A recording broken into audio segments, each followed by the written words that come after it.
আমরা এখন অবস্থান করছি পৃথিবীর অন্যতম কৃত্রিম নৌপথ, যার নাম হচ্ছে পানামা ক্যানেল। এই পানামা ক্যানেলটি তৈরি করা হয় আটলান্টিক ওশান আর প্যাসিফিক ওশান দুটোকে সংযুক্ত করার জন্য। এটির দৈর্ঘ্য হচ্ছে প্রায় 82 কিলোমিটার। আমরা এখন অবস্থান করছি পেট্রোমিকেল লকস। এখানে মূলত 3টি লক আছে। প্রথমটার নাম হচ্ছে গাতুন লকস, দ্বিতীয়টা পেট্রোমিকেল লকস অ্যান্ড তৃতীয়টা হচ্ছে মিরাফোর্স লকস।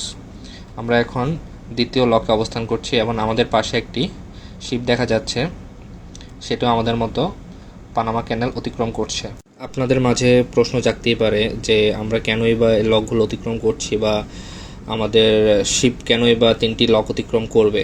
এটার কারণ মূলত হচ্ছে এই পানামা ক্যানেলটি হচ্ছে আপনার সি লেভেল থেকে 26 মিটার উপর অবস্থান করছে। সো আমরা যখন এই লকগুলো বা গেটগুলোতে আসি তখন দুপাশ থেকে বদ্ধ করে দেওয়া হয় এবং পানি দিয়ে ভর্তি করে দেওয়া হয়।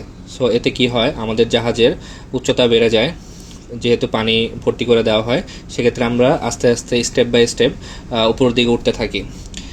এই 3টি লক অতিক্রম করার পর আমরা ফাইনালি গাতুন লেকসে পৌঁছাই। গাতুন লেকে পৌঁছানোর পর আমরা আবার সেমভাবে লকগুলো অতিক্রম করে নিচে নামবো। সো এই পুরো প্রসেসটাই হচ্ছে আপনার লিফটের মতো কাজ করে। 1914 সালে পানামা ক্যানেলটি চালু করা হয় এবং আমেরিকা এটি সফলভাবে নির্মাণ করে। সো প্রতিনিয়ত এখানে হাজার হাজার নৌযান, মার্চেন্ট শিপ, এলএনজি ক্যারিয়ার পারাপার হয়।